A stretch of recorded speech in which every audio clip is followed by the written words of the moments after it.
This is Our News, the weekend edition. And on the broadcast tonight, the National Insurance Board making special provisions to fast-track services to assist those displaced residents. Plus, immigration officers receiving commendation from the immigration minister.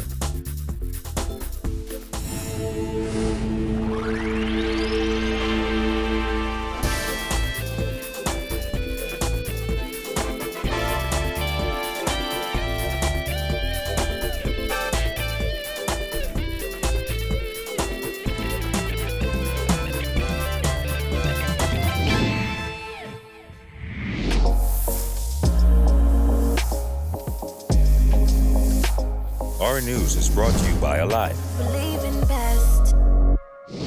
Good evening, I'm Andrew Knowles, and thanks so much for joining us. As thousands of evacuees try to pick up the pieces following devastating and tragic Hurricane Dorian, the National Insurance Minister says NIB is attempting to assist by making special provisions for those affected.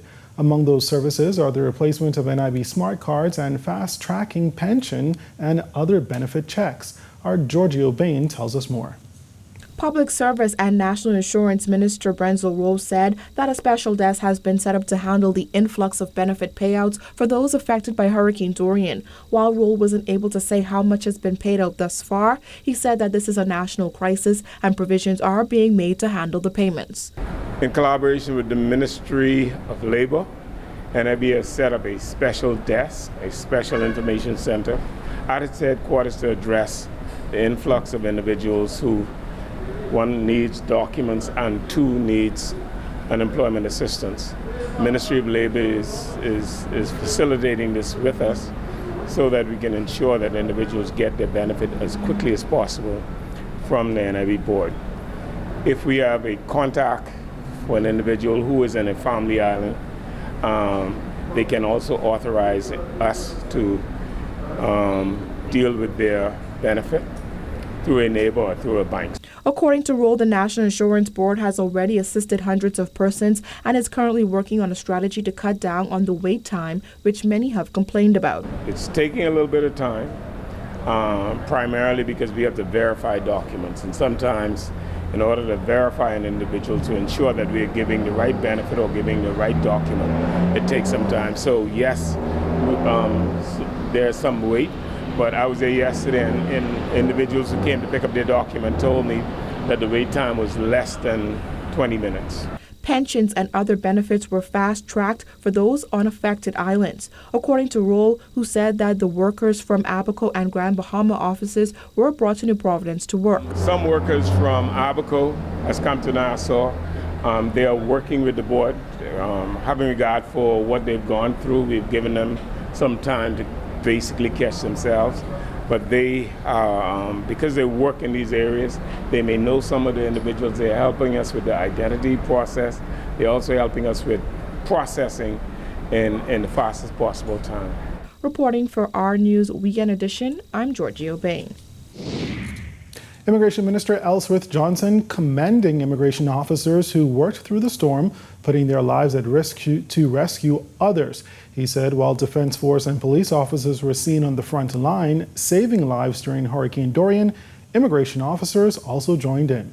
Who gave life and limb during the storm, who turned their office into shelters, and persons of foreign origin who did not even have status occupied those offices, and nobody asked them whether or not they had a right to be in the Bahamas. They have done yeoman service, and they lived with them throughout the storm, and they helped them to get off the islands. The Immigration Department relaxed immigration exercises on the islands of Grand Bahama and Abaco during the aftermath of Hurricane Dorian. Johnson said numerous changes are being made within his ministry, which will call for the training of immigration officers. A rigorous concentration on customer relations, having regard to the fact that they have extraordinary powers, arrest, detention, prosecution. We want to ensure that the department is treating with the indigent person with the same degree of respect and courtesy and tact as they would treat with the multi-millionaire who may be the permanent residency applicant. We also focus on ongoing professional development training. Unlike the police force and the defense force, where persons are sent for training, I was surprised to find that that does not occur in the immigration department, where senior, mid-rank, and junior officers are sent to some of the best academies around the world to get specialist training in border protection. Meantime, more foreign law enforcement officers are being deployed to the Bahamas to assist local efforts in providing safety and security on Abaco and Grand Bahama in the aftermath of Hurricane Dorian. A contingent of 6 police officers from Antigua and Barbuda, led by Assistant Superintendent of Police Calvin Thompson, will be on the ground for at least 3 weeks to assist local enforcement with the maintenance of law and order. Antigua and Barbuda's acting commissioner of police, Atlee Rodney, expressed his profound gratitude to the officers for unselfishly volunteering for the mission and wished them a safe journey. The operation is in keeping with the mission of regional security system and its commitment to the region in matters of national security, especially following the aftermath of hurricanes or other natural disasters. There are also law enforcement officers from Jamaica and Trinidad and Tobago already on the ground as a part of the aid effort. Well, the government is taking issue with social media reports about the mistreatment of non-Bahamians in those hurricane-ravaged islands of Abaco and Grand Bahama.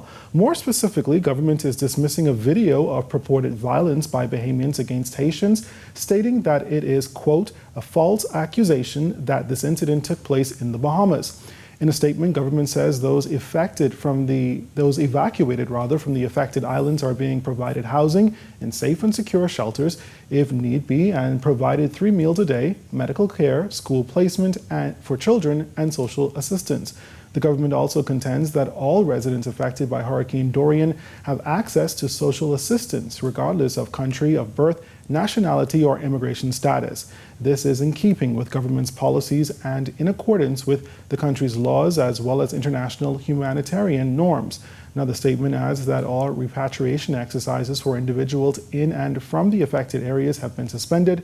Government continues to advise Bahamians and the international community to seek trusted and credible sources of information. Well, still ahead, a nonprofit needs your help in order to help storm survivors. That story and more when Our News, the Weekend Edition, returns.